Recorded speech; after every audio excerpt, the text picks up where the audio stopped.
Hi friends. ప్రతి విలేజీల ప్రతి మండలాల జిల్లాలల్లో కోతులు బాగా ఎక్కువైనాయి. ఎందుకంటే ఫారెస్ట్లలో చెట్లు కొట్టేయడం జరిగింది. పండ్ల చెట్లు లేవు, ఏం లేవు. రోడ్ల పొంటి కూడా లేవు. ఇప్పుడు పిచ్చి చెట్లు పెడుతుర్రు, రోడ్ల పొంటి కరెంట్ తీగల కింద పెడుతుర్రు, కొట్టేస్తుర్రు, పెడుతుర్రు, కొట్టేస్తుర్రు. అదే ప్రభుత్వాన్ని కోరేది ఒకటే, ప్రభుత్వాలు పట్టించుకోవాలి, కోతుల గురించి కూడా పట్టించుకోవాలి. ఎందుకంటే ఫారెస్ట్ల ప్రతి పండ్ల చెట్లు పెట్టి ఒక బోరేసి ఒక హౌజు లెక్క కట్టిస్తే అలా నీళ్ళు తాగుతాయి. అవి అక్కడనే జంగాలనే ఉంటాయి. చాలా తక్కువైపోతాయి. ప్రతి విలేజ్కి వచ్చి తక్కువైతాయి. ప్రతి విలేజ్లో ఉన్నాయి కోతులు. కోతులది బాగా ఇబ్బంది ఉన్నది ప్రజలకు. ఇది దాన్ని దృష్టిలో పెట్టుకోవాలి. కోతులకు గడ్డి తింటున్నాయి ఆహారం దొరకక. వీటికి ఆకలి అంటే గడ్డి.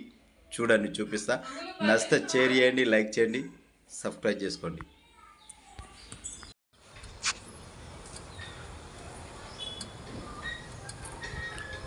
కోతులకు ఏం దొరకక గడ్డి వీక్కొని తింటున్నాయి.